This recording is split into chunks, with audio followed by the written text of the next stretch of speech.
Ireland is Europe's western outpost. Battered by the Atlantic, it's the last landfall before America. And its history is just as turbulent. This is a story of brutal conflict, which has divided the island to this day, with the north part of the UK and the south a republic. It's a tale of bloody rebellion going back more than 1,000 years. The Irish loved to rebel and revolt and use the cloak of religion to disguise their unhappiness. Of a land of saints and scholars turned into an island with deep divisions. This is not the competition between a great right and a great wrong, but is the competition between two great rights. A people devastated by famine. It's the only country in the world in the 21st century whose population now is smaller than it was 150 years ago. And transformed from poor immigrants to American presidents. Immigration offered a lifeline to escape poverty, destitution, and to essentially build a life abroad. This is the tale of an ancient culture which has conquered the modern world. This is Ireland, 1,000 years of history.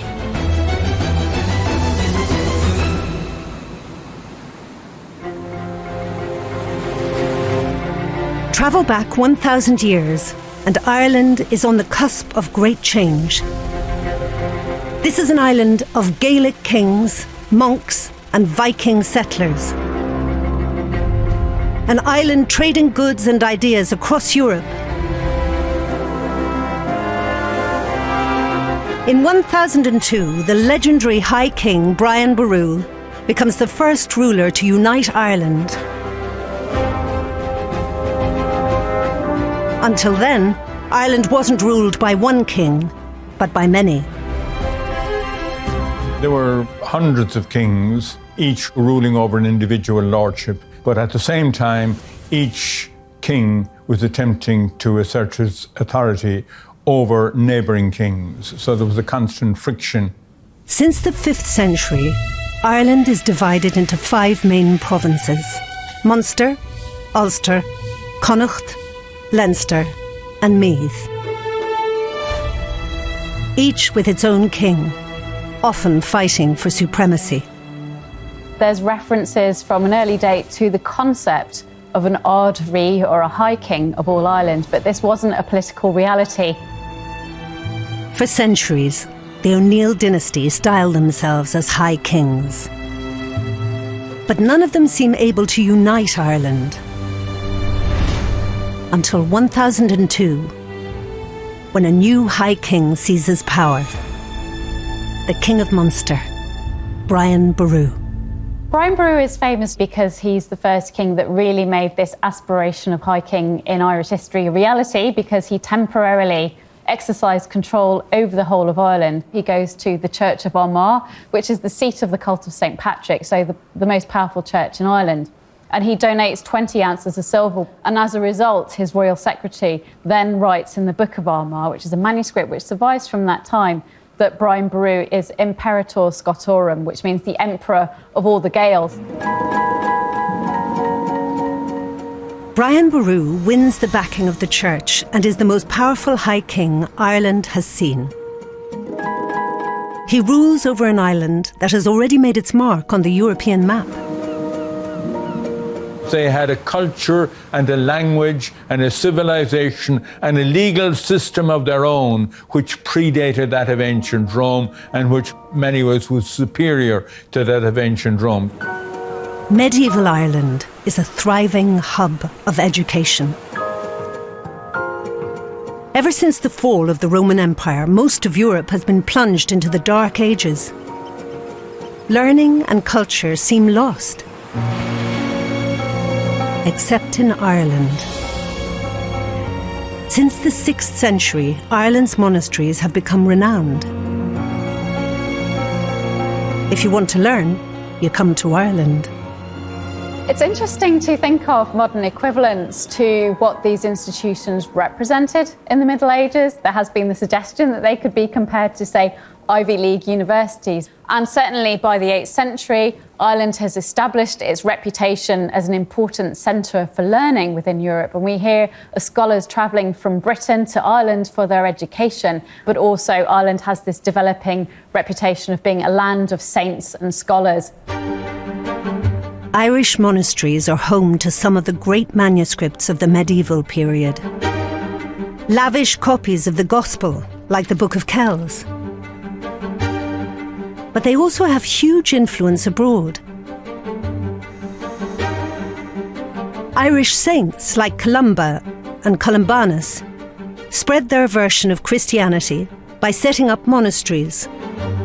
From Iona in Scotland and Lindisfarne in England, to others in France and Italy. The cult of those saints is then established in places outside Ireland and brings prestige to the Irish people internationally.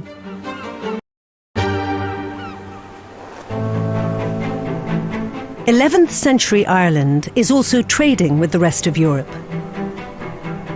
More than 200 years before Brian Boru, the Vikings had started invading Ireland and establishing settlements. In 841, the Vikings saw the potential of a spot on the banks of the River Liffey and founded Dublin. By Brian's reign, it has become a site of strategic importance. Dublin was really something of an international hub in this period. They were importing silk from Byzantium and spices and luxury goods from across what was the known world at this time. It commanded a great deal of wealth.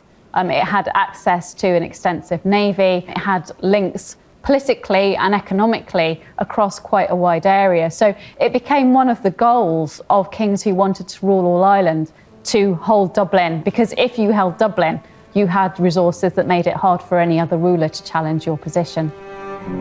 For Brian Boru, the Dublin Vikings mean trouble. There's obviously dissenting voices. Not everybody wants to be part of this new unified Irish project that Brian Boru is at the helm of. And so what happens in the year 1013 is there's an alliance between the kings of Leinster, which is the province in the southeast of Ireland, and Dublin, which is a Viking-ruled port. The Vikings don't want Brian Boru controlling Dublin. So on Good Friday 1014, Brian's troops face his enemies from Leinster and Dublin at the Battle of Clontarf. As English school children learn about 1066, Irish school children, if they've heard of anything of medieval history, they would probably have heard of the Battle of Clontarf. Now, the thing that makes this a particularly important battle is that it didn't just involve forces within Ireland.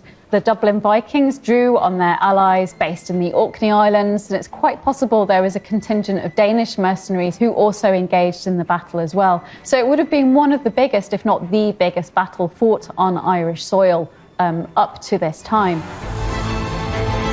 Despite his enemies' foreign reinforcements, Brian and his army win the day. But it doesn't end well for him. He is slain by a Viking.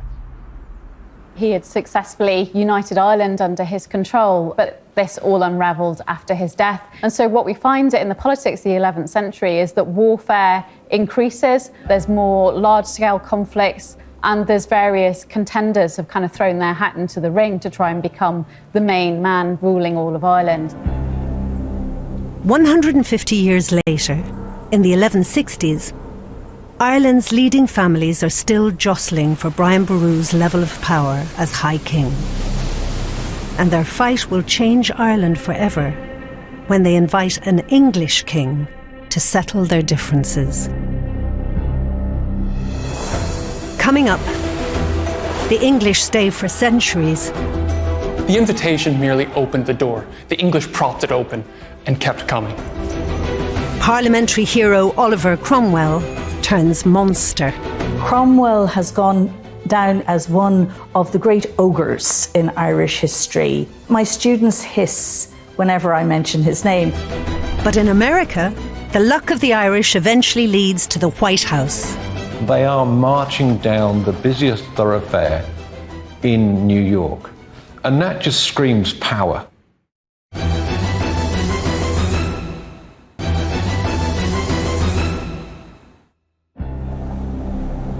It's 1166, more than 150 years since the death of Brian Boru, and the kings of Ireland are fighting for power. Many men want to be High King, but their infighting will introduce a new threat to Irish power from across the water. Starting with Henry II, over the next 8 centuries, English kings will battle to stamp their authority on Ireland. In 1166, Rory O'Connor, the King of Connaught, won the battle for the High Kingship of Ireland. And this was wonderful for him, but not so great for the followers of the ousted High King. One of the most prominent, was the King of Leinster, Dermot McMurrough. With Rory O'Connor in power, Dermot loses his land and is forced to flee Ireland. But he wants his land back. So he turns to the King of England, Henry II, for backup. A decade before, Henry II had considered an Irish invasion of his own. He'd even got the blessing of Pope Adrian IV, the only English pope in history. The Pope gave his blessing because he wanted the Irish Church to take more direction from Rome. But the invasion never went ahead. And by 1166, when Dermot comes to ask Henry for help, the English king has problems with his own empire. Henry did not have time to waste on an Irish adventure. So instead of offering Dermot any direct help, he allowed Dermot to recruit from among his own men.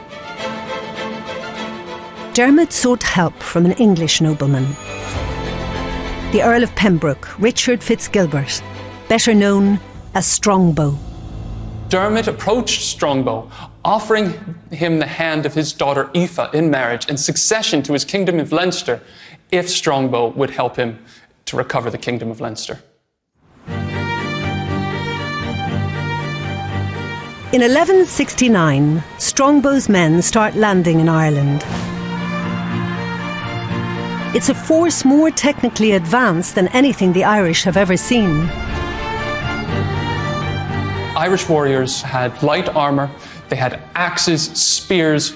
The projectiles would be propelled by a sling or perhaps darts. The English, by contrast, had heavy cavalry. More importantly, the English had archers, and they had the military technology to produce arrows after arrows so that they could loose salvo after salvo against the Irish and still have weapons left over. The attack is a success. Strongbow is rewarded with land, money, and marriage to Dermot's daughter. But Strongbow is about to get even luckier. Dermot dies and leaves his crown to his new son-in-law. Strongbow becomes King of Leinster. And to King Henry II of England, he's starting to look like a rival. Henry II could not afford to let his vassal acquire an independent kingdom of Ireland. Henry had to intervene. In 1171, Henry II becomes the first English king to set foot on Irish soil. And surprisingly, he doesn't have to put up a fight. This is a man who controlled most of Britain and 2/3 of France. This was not his first rodeo. When he approached Ireland, Henry already had papal blessing for an invasion. He also let it be known that a delegation of Irishmen had approached him asking for his help to protect them against Strongbow and his followers. Henry's timing is perfect. He arrives in October, when bad weather traditionally stops armies from fighting. This gave Henry time for negotiation before any concerted resistance could be mounted against him. And king after king, provincial king after provincial king, lined up to submit to him. These Irish kings came to Henry because of his overwhelming military superiority. They agreed to submit to him because he promised them protection. As King of England, he was quite likely to go away and leave them to their own devices. Henry was able to annex the entire island of Ireland without spilling any blood. In 1175, Ireland's last High King, Rory O'Connor, agrees to the Treaty of Windsor. The treaty declares that everything that the English have so far belongs to Henry, and everything else is left to O'Connor. Ireland is effectively split in two: Gaelic Ireland and English Ireland.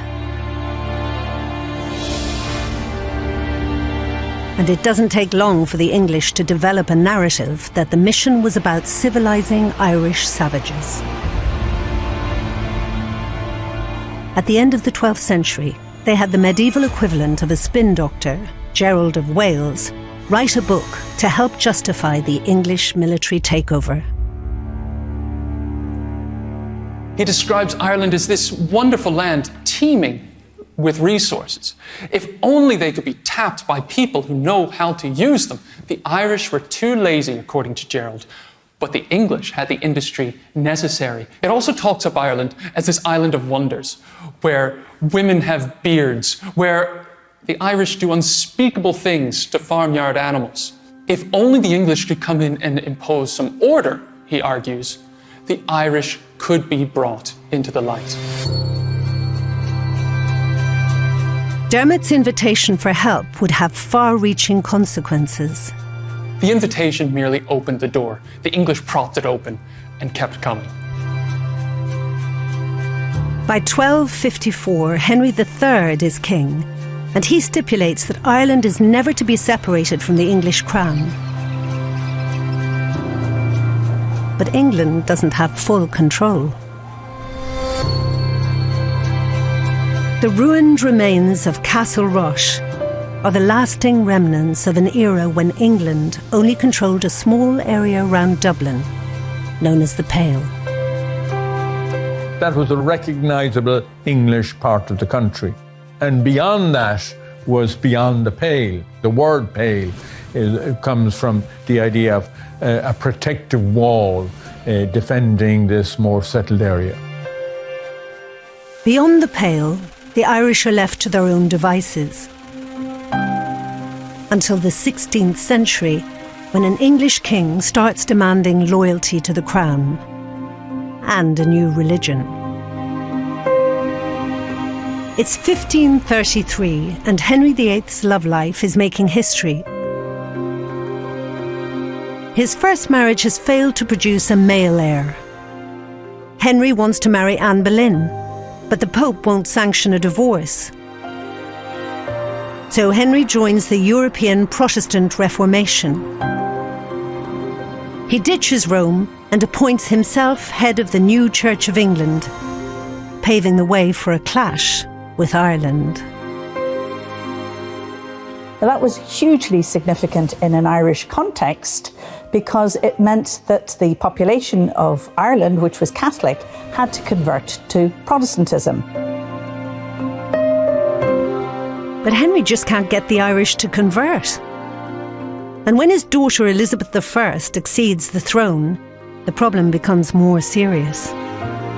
Protestant England is under threat from Catholic Spain. In 1588, the Spanish Armada attempts an English invasion. At that juncture, Catholicism comes to be perceived as a potentially threatening force for the security of England itself. So that certainly from the 1580s onwards, it becomes part of the government agenda to force a Protestant Reformation on Ireland, whether the Irish population want it or not. But converting Ireland is still a huge challenge. The religion of Protestantism was English, but people in Ireland spoke Irish, and so there was a basic barrier there. The Catholic Church really fought back, and Ireland was the only country in Europe where the Counter-Reformation succeeded against the wishes of a Protestant ruler. So in that sense, Ireland was very, very much an outlier. Elizabeth is determined. By the 1590s, she has subdued the Irish in Munster, Leinster and Connacht. But her reign becomes mired in Irish rebellions. Ostensibly, they were about religion, but the Irish loved to rebel and revolt and use the cloak of religion to disguise their unhappiness with an increasingly aggressive English political state. They're as much against the encroachment of state power as they are about religion. The most important was the 9 Years' War. The Gaelic lords, Hugh O'Neill, Earl of Tyrone, and Red Hugh O'Donnell, rose up in rebellion. Despite help from Catholic Spain, the rebel Irish lords are crushed by Elizabeth's army. On the 14th of September, 1607, O'Neill and O'Donnell and their families leave Ulster for the continent. It spelt the end of the old Gaelic order because 6 of the 9 counties in Ulster, the lands belonging to the great Gaelic lords, were expropriated and then they were reallocated.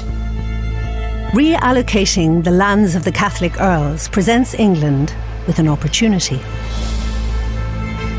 Instead of converting the Irish to Protestantism, Ireland is to be made a Protestant place by introducing settlers from England and from Scotland to displace the Irish. In 1609, King James I begins the plantation of Ulster, an attempt to bring Protestant settlers into Ireland to make it a loyal colony. From the late decades of the 16th century right through to the end of the 17th century, about 350,000 English, Scottish and Welsh migrants came to Ireland. And it's from this moment that we see very intense colonisation, plantation, civilization, and I put that in inverted commas, Anglicisation occur across the island of Ireland. We saw extensive urbanisation and these towns growing up all over the province, land being drained and enclosed, orchards being planted, because part of the ideology of plantation actually involved civilizing the landscape and making it more like the English or a lowland countryside. Estates were created and fortifications were built. So, for example, the walls of Derry date from the plantation period. They are still intact. Maps from 1622 show how the settlements were well planned and took shape. The land is parcelled out in blocks of up to 2,000 acres across 6 counties: Armagh, Fermanagh, Cavan, Coleraine, Donegal and Tyrone. Only 1/5 of the land of Ulster remains in Irish hands. It brought in a very large Protestant settler population, which has been in situ for the last 400 years. And with that, it has brought about severe divisions and tensions within society, particularly in the northern part of Ireland. Many of the issues arising in the most recent conflict in the north of Ireland have their roots all the way back to the Ulster plantation of the 17th century. The first years of the Ulster plantation are relatively peaceful, but the loss of power and land mean Catholic resentment is building. In 1641, rebellion will erupt on an unprecedented scale. Still to come, the explosive battles that divided Ireland in the 17th century echo in the 20th century. Rebellion is part of the Irish DNA. The Irish have been rebelling for centuries. And Brand Ireland goes global. And it just became the kind of brand stamp of what Irishness became on a global scale.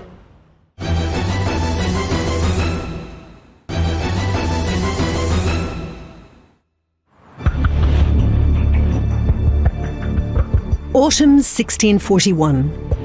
Rebellion is in the air. In the last 40 years, hundreds of thousands of Protestant settlers have flooded into Ireland. Trouble has been brewing for decades. In October, a violent rebellion erupts which starts a cycle of rebellion and repression which will last for centuries. At the time, people were quite shocked by it, but the real surprise was it took so long to happen. And there was deep resentment among the native population over their dispossession. A woman called Elizabeth Price is part of the Protestant community attacked in Portadown, County Armagh. In a witness statement, she describes over 100 Protestants, including 5 of her children, being rounded up. She says the rebels, having stripped them all of their clothes, cast them all into prison. After 2 weeks, Elizabeth says they are driven like beasts to a bridge above the River Bourne and thrown into the water. Those who try to escape are beaten or shot. It exploded with tremendous violence and ferocity, with attacks initially on the settler Protestant community by the native Irish, but then retaliatory attacks by the colonial government, and before long it spiralled into very severe and widespread violence across the island. We saw very, very, very brutal, bloody massacres occurring across the country.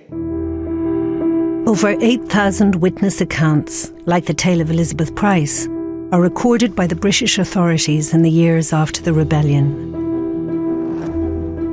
These dramatic tales of Catholic savagery against the Protestants spread to England and the continent.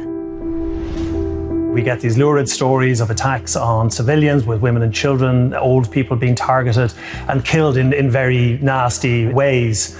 An awful lot of this is unsubstantiated. This is an era of religious divide across Europe. For Protestants from England to the Netherlands, this is all the evidence they need to prove that the Catholic Irish are godless savages. It was alleged from quite an early point that there had been a premeditated massacre of all of the Protestants in the country. In other words, that this had been planned from Rome. It was used not just in the 1640s, but over the next centuries to whip up anti-Catholic hysteria in England. The propaganda value is hard to overstate. The English reaction to the rebellion is brutal. It is led by Oliver Cromwell, one of the most hated figures in Ireland to this day. In England, Cromwell would be regarded as this great parliamentary hero. In Ireland, he's excoriated as God's executioner, responsible for the bloodlettings. In 1649, Cromwell's parliamentary forces have won the civil war in England. Charles I is dead, and Cromwell can now turn his attention to Ireland. He lands on the outskirts of Dublin with 20,000 troops at his disposal. The rebelling Irish Catholics have been controlling most of the country for 8 years. Cromwell's campaign of revenge against them is barbaric. There's no doubt that the Cromwellian conquest is one of the most traumatic periods of Irish history. The demographic loss alone is catastrophic, with loss probably somewhere in the region of a third of the overall population. Cromwell has gone down in folk memory as one of the great ogres in Irish history. My students hiss whenever I mention his name. Cromwell's troops attacked Drogheda first, where he boasts of slaughtering 3,500 people. He writes back to England to say God has blessed his endeavours in the town.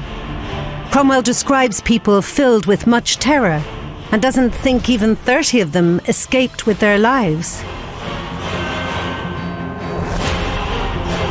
Wexford is taken next, and a ruthless pattern of massacre is repeated in towns and villages across the land. It was one of the darkest moments in our history, full stop.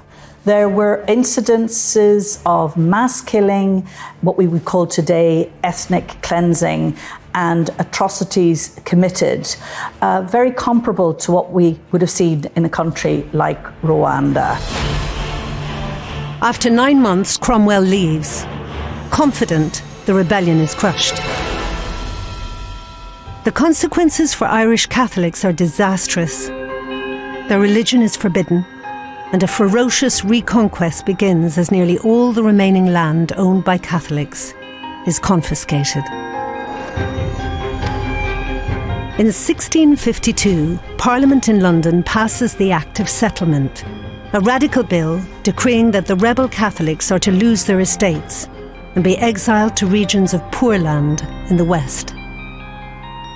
2.5 million acres of Irish land is confiscated.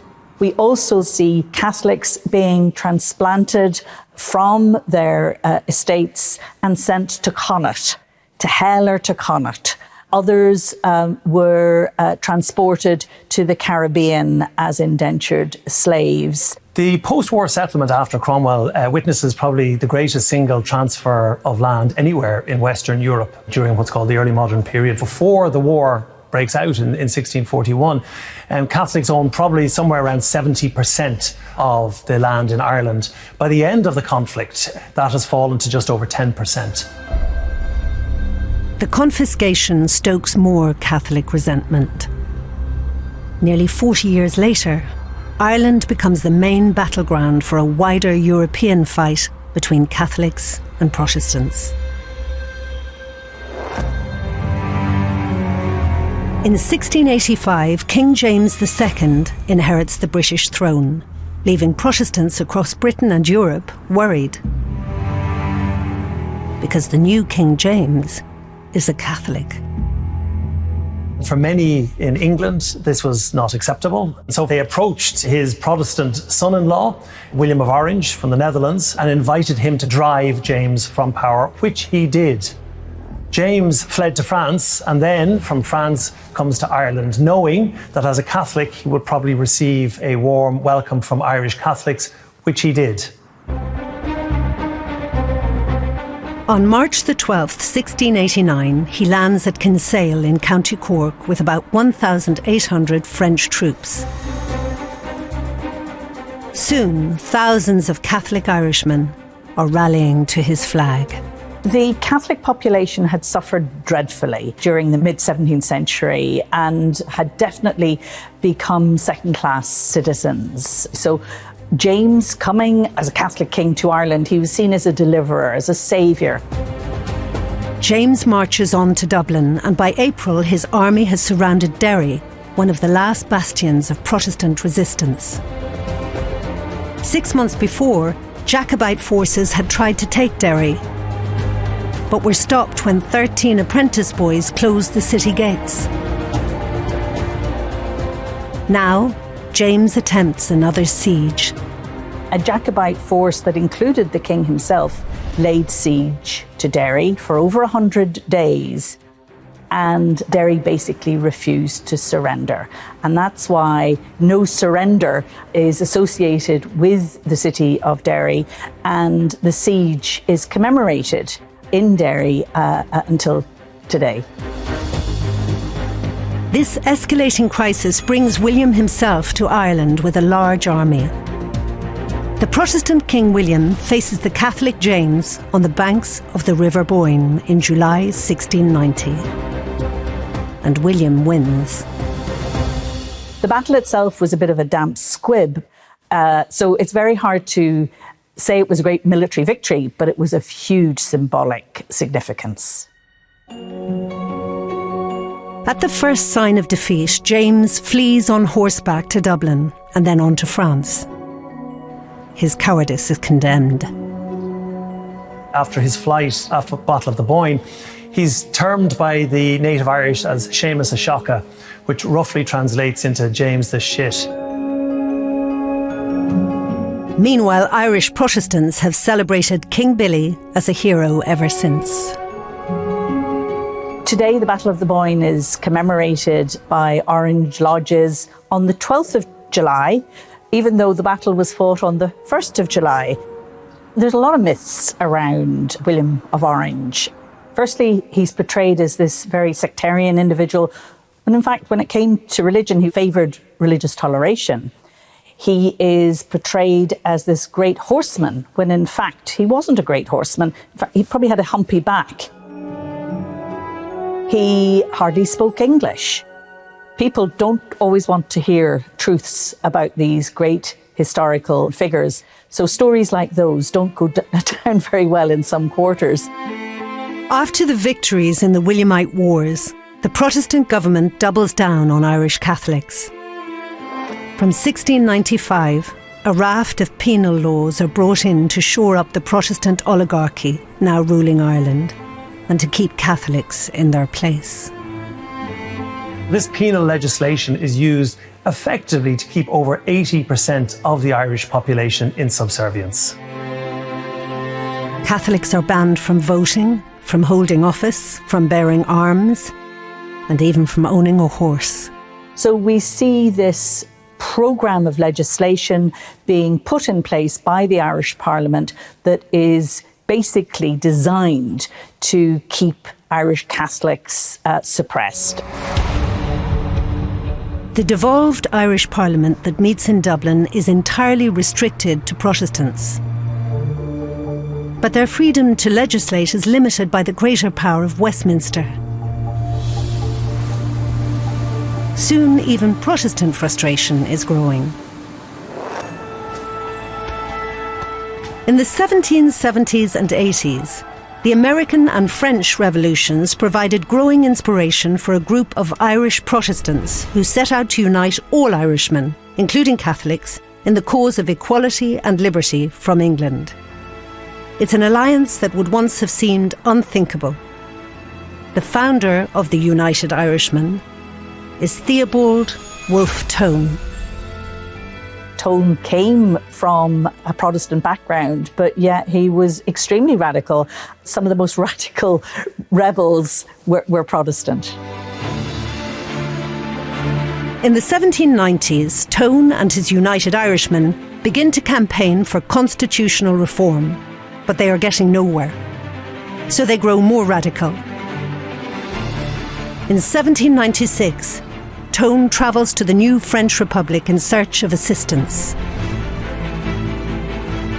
They agree to put together a very large expeditionary force that is to sail to Ireland, and it sets off in 1796 with Wolfe Tone on board. This has up to 15,000 experienced French soldiers on board. If they had landed, it's one of the great what-ifs in Irish history, there is a very good chance that they would have, with the support of the United Irishmen in Ireland itself, managed to seize control of the country. But treacherous storms prevent the landing. 2 years later, the United Irishmen attempt to start a revolution, this time without the French. By the time the rebellion breaks out in 1798, the United Irishmen are much depleted. And the rebellion is restricted really to the south east in Wexford and up in the northeast in Antrim. And after a couple of weeks is crushed by British forces. Wolfe Tone is captured by the British and sentenced to hang. But rather than face the noose, he cuts his own throat. In response to the rebellion, the Irish Parliament is abolished. Ireland is now ruled directly from Westminster. In 1801, it is legally united with Britain. The United Kingdom is born. But the spirit of Irish rebellion won't die. The repeal of that union then became the goal of a whole generation of later Irish nationalists, both constitutional nationalists, but also Republican nationalists. Still to come, the fight for freedom changes from bloody rebellion to peaceful protest. This wasn't a campaign restricted to a handful of politicians. This was the Catholic population of Ireland together trying to bring about effective change through peaceful means. And potato famine changes Ireland forever. It's estimated that of the Irish population of 8.5 million people in the pre-famine era, that 3 million were entirely dependent on potato consumption for their diet.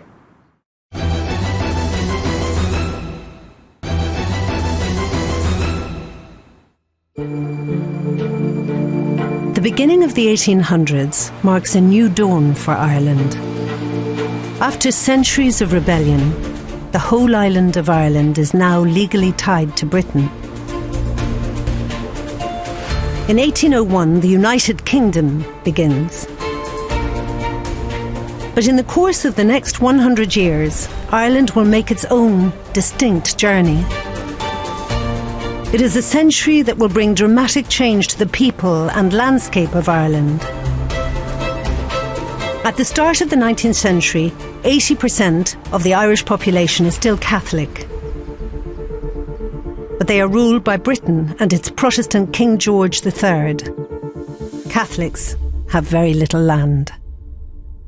If you've got land, you've got power and you've got wealth. The English come and they confiscate Irish land and they redistribute it to those who are loyal. Catholic people have no political power. They're banned from public office. It's illegal to have Catholic MPs. Then in steps Daniel O'Connell, a Catholic lawyer who is able to mobilise and politicise the Irish people on a scale never seen before. His aim? To give Irish Catholics a voice in the British Parliament, and to get it not through violence, but using the power of the people. He had witnessed some of the violence in the French Revolution at first hand and had throughout his life an abhorrence of political violence. So he sought to bring about change, a very significant change, through peaceful political means. One of his great strategies, of course, was to be organised at every single level, right down to the parish, to get people involved. They would pay a subscription to be involved, be it as small as a penny, but in order to have mass engagement and in that way to create pressure. Despite Catholics being banned from Parliament for the last 150 years, in 1828, O'Connell stands in a by-election, and he wins. Technically, Catholics can't become MPs, but the British government realise they'll have a mass revolt on their hands if they deny O'Connell his seat. They are forced to compromise. The law is changed. O'Connell takes his seat in Westminster and becomes known as the Liberator. Spurred on by this success, O'Connell fights next to repeal the Act of Union. He wanted to see a parliament once again in Dublin. This parliament, however, would not be similar to the old colonial parliament, which was restricted to the small Protestant colonial elite. This would be a parliament open to all the people of Ireland and certainly to the Catholics as well. So it would be a very different type of parliament. He also organised these huge monster rallies where he would come and speak.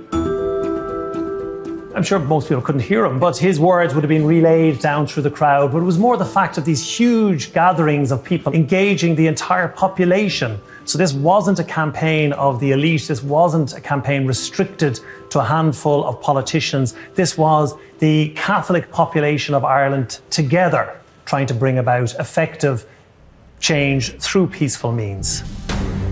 Alarmed at this mass public display of protest, the British claim the movement and O'Connell are seditious. O'Connell is arrested and spends 6 months in prison. When he is released, approaching 70, and with his health failing, he cannot re-energise his followers. When he dies 3 years later, his campaign for repeal dies with him. By then, the people are facing a crisis that will transform Ireland. In the 1840s, Irish Catholics have gained some political power, but they still have very little land. The Catholic peasantry are a people almost entirely dependent on Protestant landowners.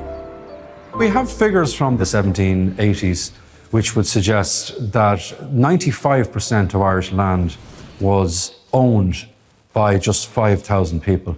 So you have a system where a small elite own vast tracts of Irish land. An awful lot of Catholic Irish, of poorer Irish, are dependent on very small plots of land, on the subdivision of land to try and stretch it as far as it can go. The only way they can produce the amount of food they need to feed their families, and you're talking about an average family size of maybe somewhere between 8 and 12 children, is to depend on the potato.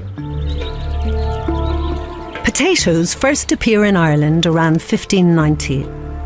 Farmers quickly realise that the potato plant is hardy and nutritious. By the 1830s, over a third of Irish people depend on the potato as their main source of food, eating dozens a day. There's an extraordinary consumption of potatoes in early 19th century Ireland. Irish people ate between 10 and 15 pounds of potatoes daily. It was extraordinarily nutritious. It was a very good diet when mixed with buttermilk. And there's an extraordinary production of potatoes. It's estimated that of the Irish population of 8.5 million people in the pre-famine era, that 3 million were entirely dependent on potato consumption for their diet. In the summer of 1845, a fungal plant disease is spreading across Europe. In September, it reaches Ireland, where it thrives in the damp climate, attacking the leaves before rotting the potato itself.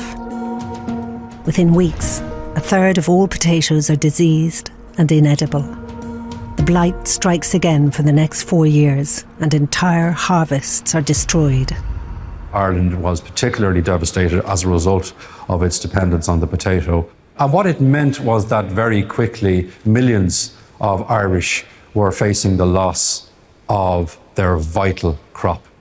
Once the potato fails, there is no food for those people. Thousands are dying. And with no money to pay rents, survivors are being evicted. A journalist describes the scene in Skibbereen, County Cork, where the people are worn away to emaciated skeletons, 75 tenants ejected here, and a whole village in the last stage of destitution there. Dead bodies of children flung into holes, hastily scratched in the earth. Another visitor describes the people as frightful spectres.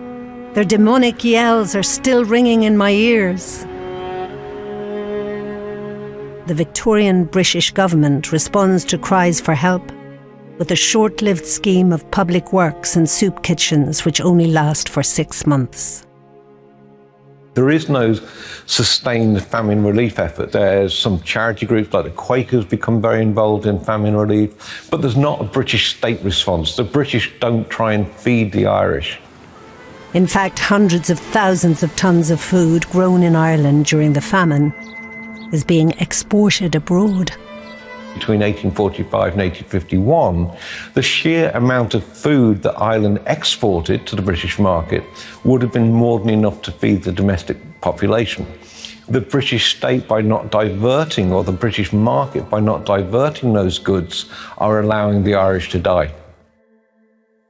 The British government's politics at that time was often guided by a belief in market forces and that you don't interfere, that you let the market do its job. There's also an evangelical theology that is influencing some administrators and governors at that time in Britain, that they believe that the famine is divine providence, that this is God's way of telling the Irish that their system is completely flawed. After 6 years of starvation and disease, the stench of death hangs over the entire country. The short-term effects of the famine are devastation, death. So many people dying, up to 1 million people dying. Many of them are not dying of starvation solely, they're also dying of the diseases that begin to spread as a result of the famine. And then in the region of another 1 million people emigrate. Long term, there really is no area of Irish life that is not affected by the famine. We also have to consider trauma. how it traumatised the Irish people. And there's also the political implications. There's a very significant, sizable Irish community in exile who have got very strong views on the reasons why they've ended up abroad. So it does affect nationalist politics. The years of starvation radicalise a new generation of nationalists, the suffering tenant farmers. After the blight passes, they begin with renewed anger to demand fairer rents and the ability to own their own land.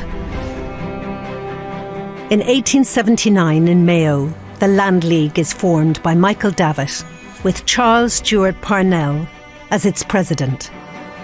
Once again, this is about power for the people.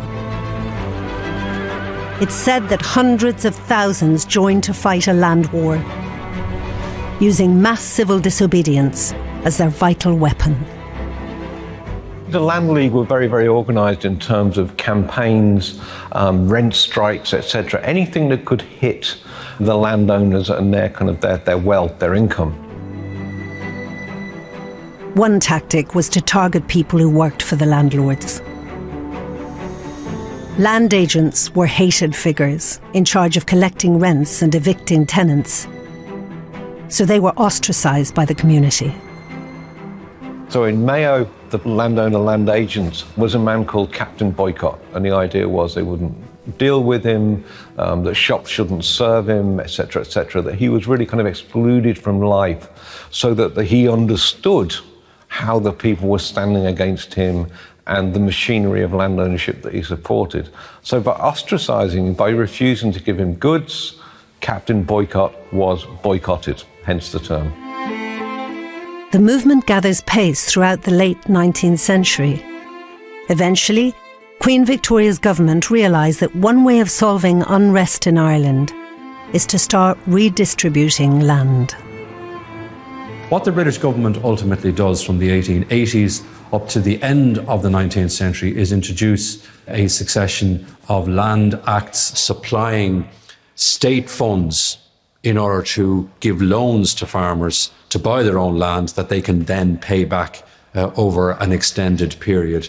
It's not that the Irish land problem is solved, but the broad transfer of land from landlord to tenant does occur. There were also those within the British government who believed that if you introduce reforms in relation to land ownership, that you might take the heat out of other political agitation. But the fires have already been lit for a greater nationalist movement that will ultimately push for independence. Still to come, the Irish set off across the globe. It's millions and millions of dollars across the years that encourage people to emigrate. And Irish freedom beckons. They're not looking for home rule, they deride home rule. They are looking for the establishment of an Irish republic and complete separation from Britain.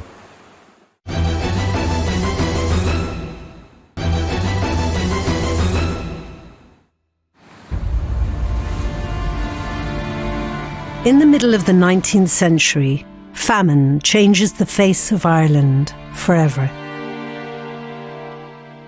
1 million people die. And a battle to put land back into Irish hands is fought.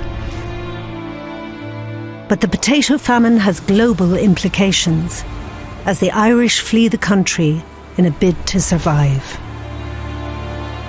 They can see what's happening. They see the fabric of Irish life falling apart, and they decide to emigrate. Between 1846 and 1852, 2.1 million people fled Ireland, emigrated from Ireland. The population of Ireland before the famine was 8.5 million. The famine ensured that that figure would never be reached again. Ireland has never recovered in terms of population. The population of Ireland today is just 5 million. But emigration has been a large part of Ireland's history for more than 1,000 years. Migration is a hugely important part of the Irish story from the Middle Ages. We see from the late 15th century the Irish really travelling to Britain, to continental Europe, but also around the world. William Ayres from Galway sailed with Columbus on his famous journey across the Atlantic in 1492. So the Irish have always had a very adventuresome strand. In the 17th century, the Irish, who lost at the Battle of Kinsale and the Battle of the Boyne, emigrate to Italy and France, where they make their mark on the French wine trade.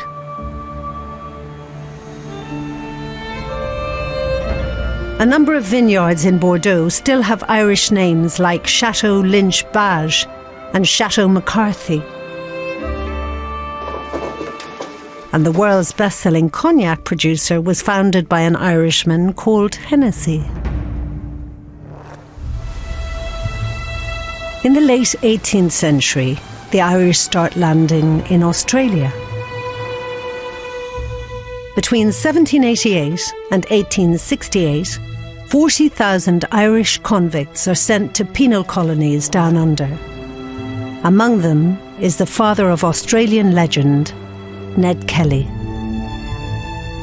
So obviously Ned Kelly is held up as the great Australian hero, the great Australian outlaw. But clearly he's a man who had very clear Irish roots. But the key moment in the story of Irish emigration comes in 1845. The potato famine will change the course of Irish and American history. So emigration is incredibly important to the story of Ireland, particularly in the 19th century. So in the post-famine period, emigration offered a lifeline to escape poverty, destitution, and to essentially build a life abroad, particularly in the United States. The Irish have a long history in America. From the 18th century, Ulster Protestants settled in the hills of Virginia and the South. While the phrase luck of the Irish was coined in reference to Irish miners who struck lucky in the California gold rush, it is the potato famine that firmly establishes the Irish in America. Between 1846 and 1855, around 1.5 million Irish arrive in the United States. Soon, a quarter of all New Yorkers were born in Ireland. But reaction to waves of immigrants then are as controversial as they are now. When the Irish arrive, Americans resent them. They fear the usual kind of stereotypes of the Irish. They're going to be drunken, they're going to be violent. Real kind of debates about the fact the Irish immigrants are the centre of a kind of criminal underworld, you know, petty thievery, prostitution, anything criminal, the Irish are involved. It's a very, very hard life for the Irish when they arrive. Job adverts send the clear message: no Irish need apply. But New York's Irish population quickly gets lucky. Life had changed drastically for certain Irish men and women by the 1890s. By 1886 in Chicago, 27% of the police force are made up of Irish men. So we get this kind of positive assimilation. The Irish men are even in the captaincy, the sergeants and the detective department. By the 1890s, the early 1900s, the Irish have gone mainstream. What they've managed to do in 4 decades is become respectable. They've taken power, not at the federal level, they're not running America, but they're running cities where they're large in number. So how did the Irish turn things around? One way is to fight for the winning side in the American Civil War. In 1861, America is divided by a war to end slavery. At first, the Irish don't want the slaves freed. What they fear initially is that a large number of kind of freed black slaves entering the workplace will push the Irish out of the kind of marginal jobs that they occupy. What happens once the Civil War actually begins is that the Irish kind of throw their weight behind Lincoln, behind the abolitionist cause, join the Union Army in absolutely huge numbers. And it's a critical moment because the Irish, again, kind of advanced the cause towards acceptance and assimilation very, very quickly because they have literally gone out and fought for the cause of America. The other reason for the Irish turnaround, is politics. New York political players realise Irish immigrants represent thousands of new voters. So they help the Irish to get homes, food and work in return for votes. The Irish get jobs working for the police or City Hall, and soon Irish communities are moving into politics themselves.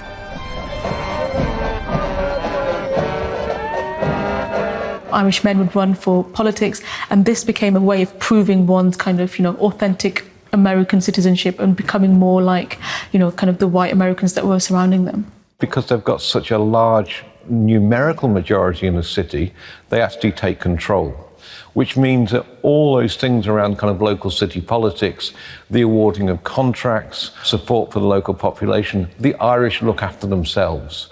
Which is why when you get into kind of the 20th century, you think about kind of films of New York, etc., almost a stereotype of the corrupt Irish local politician, but it's the reality. They're there and they're looking after themselves.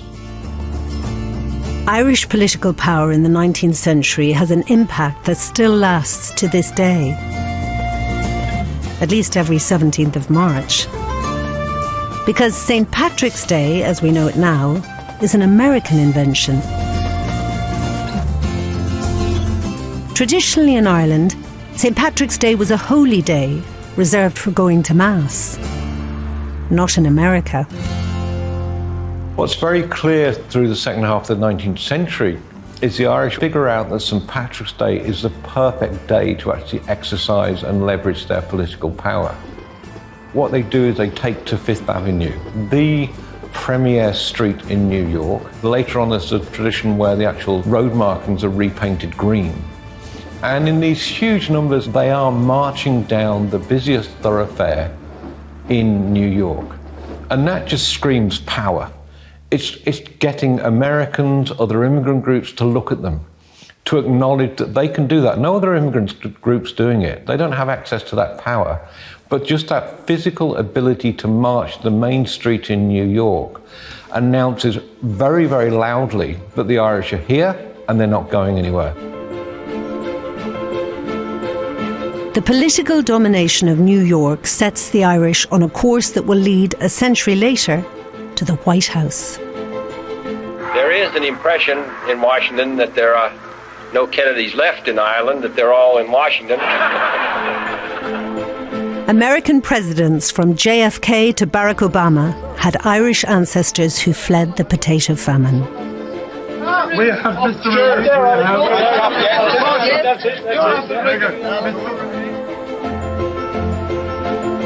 But Irish Americans will also have an impact back home. In the 1890s, world fairs are held in American cities, with exhibits recreating an old world version of Ireland, designed to stir the emotions of nostalgic immigrants. Old Ireland becomes a crucial part of the Irish brand. You get images of Irish women in red and green cloaks, Irish boys walking around barefoot, images of spinning, sewing, weaving. And by this point, women weren't sewing in a corner of their kind of dilapidated cottage. They probably had types of machines and mechanization that meant that they were working in factories as opposed to their front room.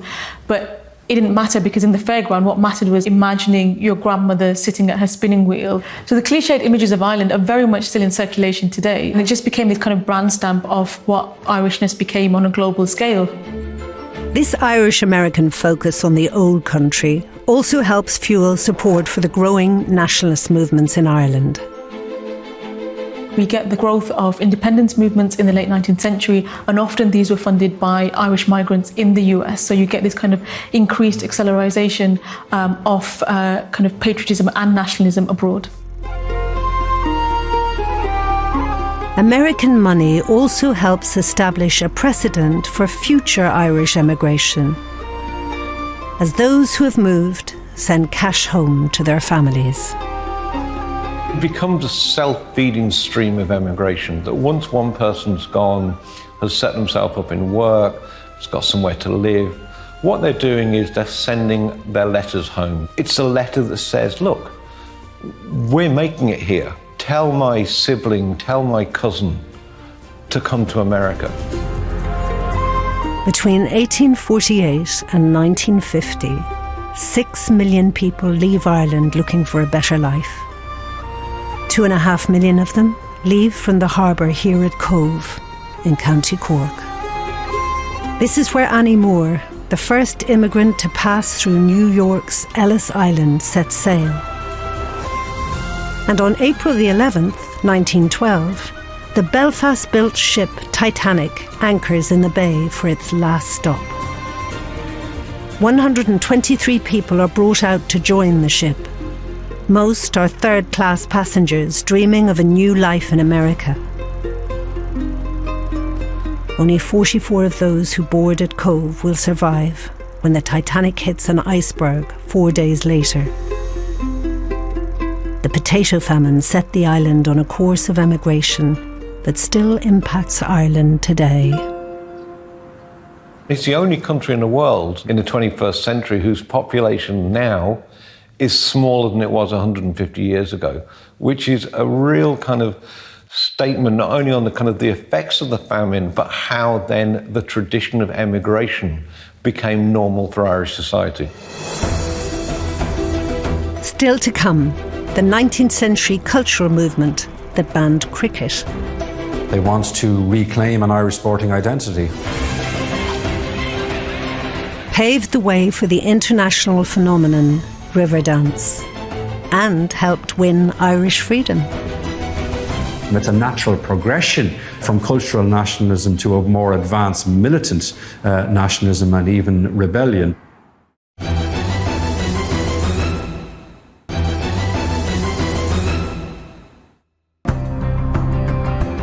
It's the late 19th century, and one of Ireland's biggest brands is booming. Arthur Guinness first took out a 9,000-year lease on a brewery in Dublin in 1759. Just over a century later, it's the biggest brewery in the world. It becomes the first major brewer floated on the London Stock Exchange. Guinness is known around the world as a symbol of Irish identity. In 1876, it registers its trademark, the ancient harp of legendary High King Brian Boru. But at the end of the 19th century, as the black stuff is booming, the Ireland of high kings and high culture is almost forgotten. Over 1,000 years ago, Ireland held a proud place on the map. For centuries, scholars travelled to Ireland for education, and Irish monks spread their teachings across Europe. But by the 1800s, the history books have been rewritten. In the midst of the potato famine, the Times newspaper claimed that before the English arrived, the Irish were a half-starved tribe of savages who had never approached the standard of the civilized age. After 700 years of British rule, Irish culture is under threat. There's a real sense that Irish culture is diminishing. And what that means is Ireland is governed from London, from Britain, and the two islands are very closely entwined. What's being performed at the theatres, British English plays, who's performing in a music hall, the big stars from London. What sports are people playing? They're playing cricket, they're playing rugby, they're playing soccer. And there's this sense that Ireland is being bombarded by British culture. There was a real danger that the Irish language was going to be lost, that there was going to be no distinctive creative culture. A remembrance of Irish history was going to be forgotten. A group of artists, writers, thinkers and activists from both Catholic and Protestant backgrounds want to promote a distinctly Irish culture. They launch a cultural revival. Irish people need to start doing Irish things so people can point at themselves, their hearts, their heads, and say, culturally, we are Irish. To fight back, two organisations are set up. The Gaelic Athletic Association is formed in 1884, and the Gaelic League 9 years later. Their aim? To save Irish culture, from language to dancing to sport. Some of the key men who established the GAA at that period are very concerned about the amount of English sport, or what's referred to as foreign sport, being played in Ireland. They want to reclaim an Irish sporting identity, to play traditional Irish sports, Irish football and hurling. Those who wanted to participate in these had to be banned from participating in quote-unquote foreign games, and the foreign games were soccer, rugby and cricket. You see the establishment of the Abbey Theatre to perform Irish plays. You see the re-emergence of the Irish language. You see it in the embrace of archaeology, architecture, landscape, art, painting, poetry. They wanted to revive an interest in Irish music and dance, so that the children of middle-class populations would be involved in step dancing and having competitions. Across Europe, similar folk revivals are countering modernisation and industrialisation by looking back into their nation's pasts. For Ireland, that means a return to a land of great heroes and great stories before the English arrived. They look back to a period before the Norman invasion of 1170 and argue within folklore, within fairy tales, with stories of high kings and heroic acts, that here they're finding an ideal type of Irish culture, that if you can reinvigorate that and represent it in the late 19th century, you'll produce something that is truly untainted by Britishness, by British colonial rule. By the 1890s, Irish writers are making an impact on British culture. Ireland's reputation as a land of storytellers is cemented by writers like W.B. Yeats and Oscar Wilde, and continues into the 20th century. The Irish cultural revival is a success. All those different cultural and art forms and sporting forms you can still experience today. When you think in recent years, the global popularity of Riverdance, with its pulsating Irish traditional soundtrack behind it, it's Irishness.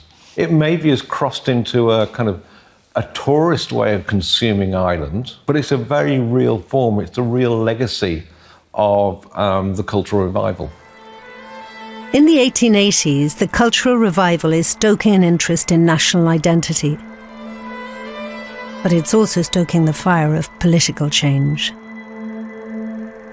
A lot of those who got involved in the cultural revival find that this is their introduction to politics. It's a natural progression from cultural nationalism to a more advanced militant nationalism and even rebellion. The big political issue of the day is Home Rule. The idea that Ireland should remain part of the UK, but have its own devolved parliament. In the 1885 elections, Home Rulers sweep the board in Ireland. Within a decade, 2 Home Rule bills are presented to Westminster, but defeated. And for many involved in the cultural revival, Home Rule isn't enough. Patrick Pearse is somebody who's very much cut his teeth around the cultural revival. He argues that if you want to have your own culture, the only way that can exist is as a free nation. For poet Patrick Pearse, the time had come to break from Britain altogether. Pearse becomes one of the leaders of the Irish Republican Brotherhood, committed to an independent Ireland. In a poem called The Rebel, he writes, "Beware of the thing that is coming, beware of the risen people." In 1912, a third Home Rule bill is introduced. But for Ulster, the area dominated since the plantations by Protestants, this provokes fear and anger. Ulster starts to assert its right that for both religious and economic reasons, it should not be subsumed into a Dublin Parliament. That if there is a right for a nation among the Catholics of Ireland, as they would put it, then there is also the right to the Protestant community in the northeast of Ireland. They are absolutely determined to resist, in their own words, through any means necessary. They even formed their own paramilitary organisation, the Ulster Volunteer Force. And this sets us on a track for a clash between unionism and nationalism. These two antagonistic forces, which between 1912 and 1914 start almost to mimic each other's tactics. With Home Rule about to become a reality, both sides are armed for conflict. We get to a situation where we have roughly 80,000 unionists and roughly 180,000 Home Rulers drilled and to a certain extent armed on the island of Ireland with private armies pledged to the antagonistic defence of what they see as their God-given rights. But a historical earthquake is about to erupt. In 1914, the First World War breaks out, and focus turns from fighting each other to fighting Germany. Irish Home Rule is postponed as Britain heads for the Western Front. Many Irishmen sign up to fight, but some, including Patrick Pearse, sense an opportunity. They plan a rebellion known as the Easter Rising. They're not looking for Home Rule, they deride Home Rule, they are looking for the establishment of an Irish Republic and complete separation from Britain. Easter Monday, 1916. Dubliners are enjoying a public holiday. The Irish Grand National is being run. But by noon, rebels are attempting to take the city. Around 1,500 men and women aim to seize key sites, including Dublin Castle. At St. Stephen's Green, Constance Markovich is second in command. She's told women to wear short skirts and strong boots, leave your jewels in the bank and buy a revolver. Others, led by Patrick Pearse, take over the General Post Office and raise the Irish tricolour. Baffled customers and staff are told to leave. In front of the post office, Pearse reads a proclamation. Ireland strikes for her freedom. We declare the right of the people of Ireland to the ownership of Ireland and to the unfettered control of Irish destinies. Witnesses describe a few thin cheers, but no enthusiasm whatsoever. The British are caught unawares. For 5 days, the rebels hold their ground, but soon the British outnumber them 10-1. Overwhelmed, the rebels finally abandon their headquarters at the GPO, surrendering on April the 29th. At St. Stephen's Green, Constance Markovich is said to kiss her gun before surrendering. The Easter Rising is over and done with within a week. The initial reaction of the public is anti-rising. There's a belief that these men and women are sort of slightly crazy. They've taken to a cause that nobody else supports. But then things begin to shift. The British arrest thousands of nationalists, and in May 1916 they begin executing the leaders of the Easter Rising. Public sympathy and support changes rapidly towards the rebels, and that move really pivots on the executions. This is the beginning in 1918 of a mass public uprising. The change is felt in 1918 when Sinn Féin, a party fighting for Irish independence, gain ground in the general election. Constance Markovich becomes the first woman elected to the British Parliament, and Sinn Féin win the majority of Irish seats. It poses a great quandary for the British government as to how they are going to react to this new political impulse in Ireland and whether or not they are going to recognise the mandate that Sinn Féin get in the December 1918 election when they win 3/4 of the parliamentary seats on the island of Ireland.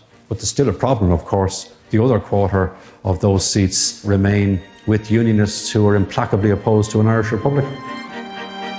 Instead of going to Westminster, in January 1919, Sinn Féin set up an alternative government in Dublin and declare an Irish Republic. Soon war breaks out between the forces of Irish nationalism and Britain. And ultimately, the British government engages in a war with Irish Republicans, which lasts from 1919 to the summer of 1921. When the war ends and the peace talks conclude, the island of Ireland is split in two. The 26 counties of the south will become a new nation, the Irish Free State. The 6 counties of the north will remain part of the UK.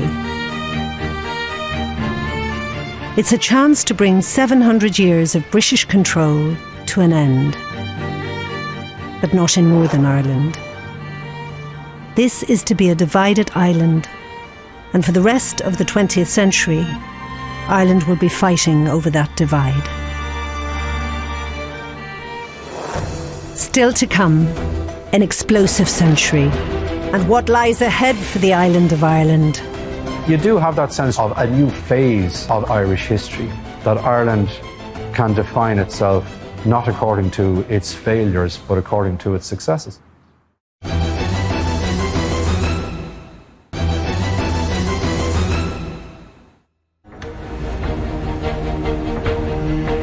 In the course of 1,000 years, the Irish have fought again and again for their freedom.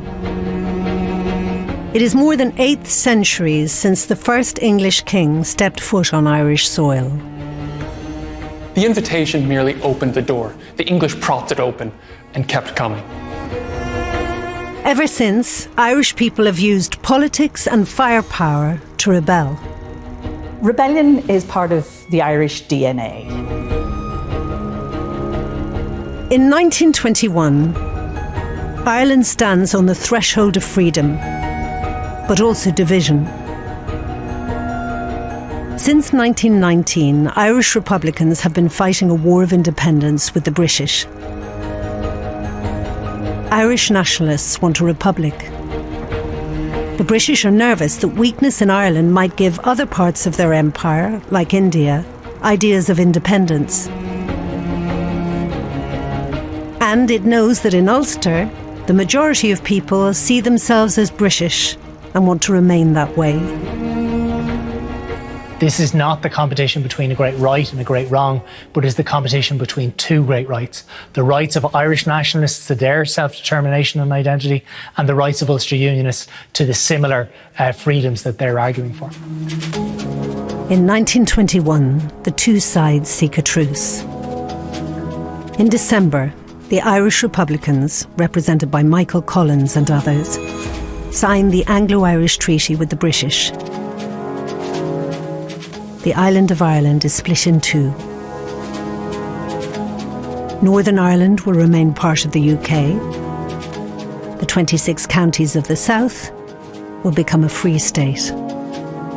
When the Dáil convenes later that month to discuss the treaty, Republicans are split. Those who fought together in the War of Independence are now divided on opposing sides. Michael Collins defends the treaty as the only tenable way to move towards freedom. The other side, led by Eamon de Valera, want a full republic. In January 1922, the Dáil approves the treaty by 7 votes. The newly independent Ireland descends into a civil war that divides the nation.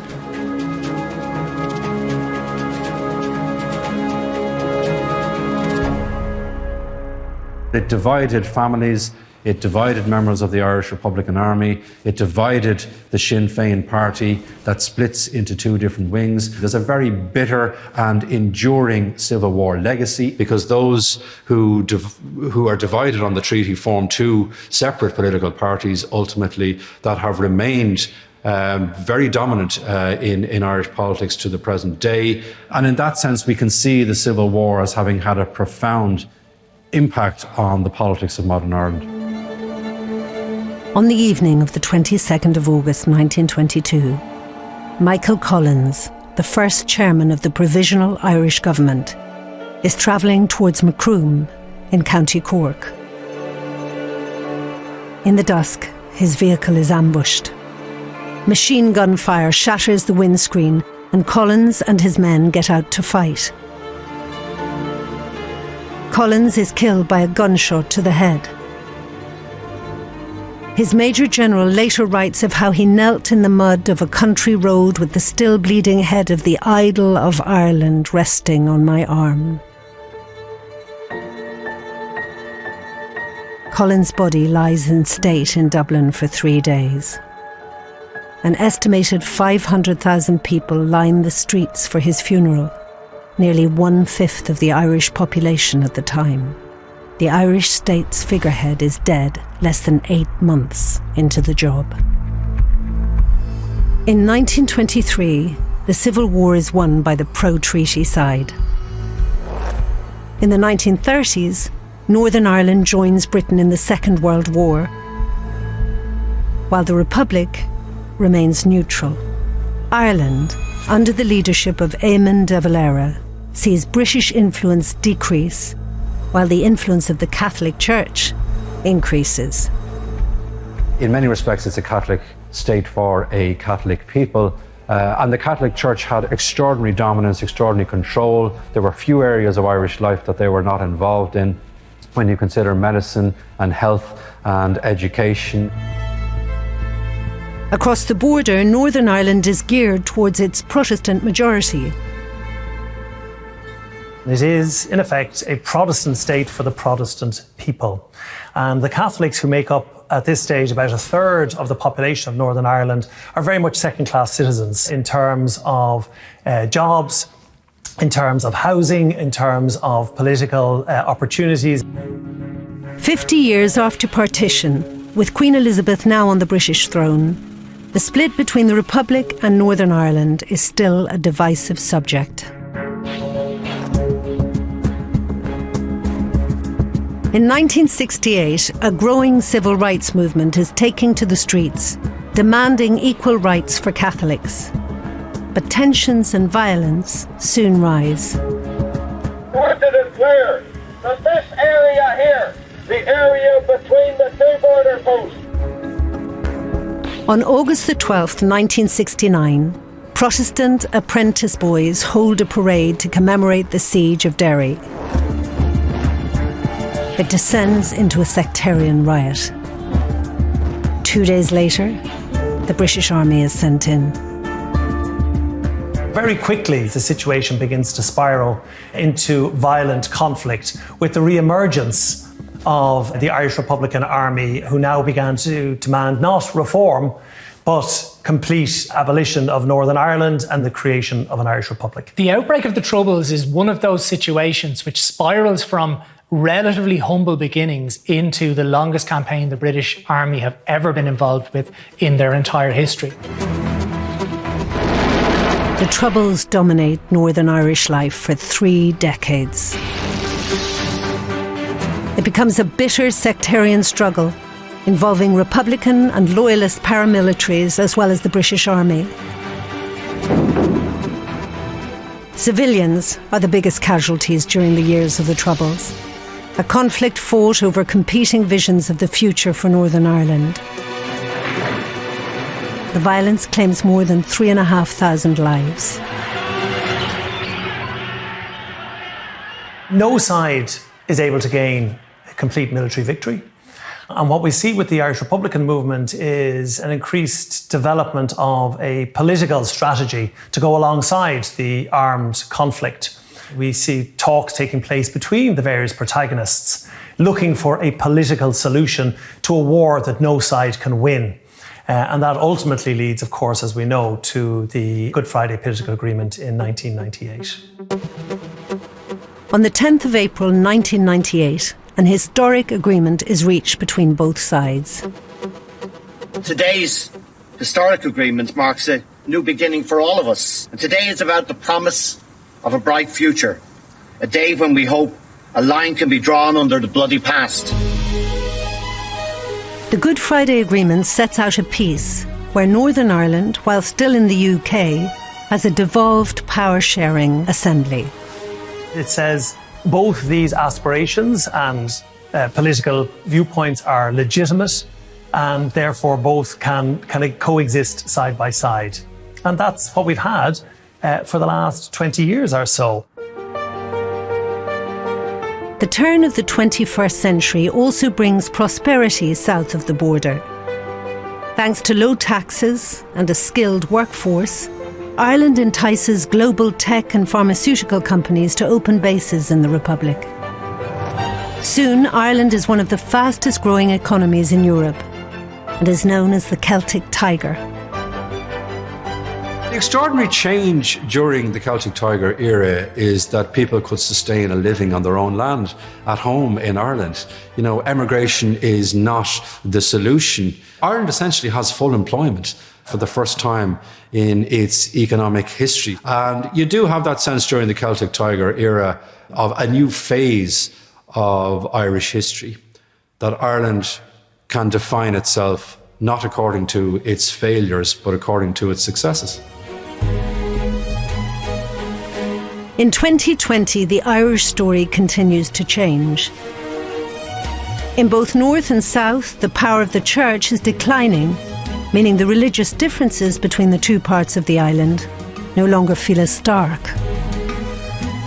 The story of Ireland in the past 5 to 10 years has seen massive social liberalisation in many aspects of Irish society. We see changes that would have been unimaginable in the Ireland of even the 1980s. There's more of an emphasis on diversity and acceptance and tolerance of multiple identities, including sexual identities. And there have been a series of referenda. People have voted directly for profound change, which has marked a rupture, really, with a traditional Irish identity and the Irish past. And now, with Ireland set to remain part of the European Union when Britain leaves, the future of this divided country is uncertain. When Britain voted to leave the European Union, that reopened an awful lot of issues that we thought were settled in Ireland. It remains to be seen what we have in Ireland, but we're certainly at a turning point in modern Irish history. In the past 1,000 years of Irish history, this small island has borne witness to a dramatic story. It has seen great tragedies like the famine and great triumphs of those who were successful in other lands. Kings and Catholics have fought for control of the landscape. Its people have suffered, but they have fought back. Now, Irish culture and the spirit of rebellion and resilience is renowned across the globe. St. Patrick's Day is celebrated from Paris to Tokyo to Buenos Aires. Irish pubs bring Irish culture to the world. You will always find an Irish pub wherever you go. It could be in Eastern Russia, it could be in South America. You will find an Irish pub. And today, 70 million people claim Irish heritage. People want to listen to traditional music and drink a creamy pint. And at one level it's cliched, but all cultural imaginations are cliched. It's just that the Irish one is so very, very powerful because of the history of Irish immigration, because of some very clever marketing. It's gone global. So everybody has a perception of Irishness, and it's something they want to consume.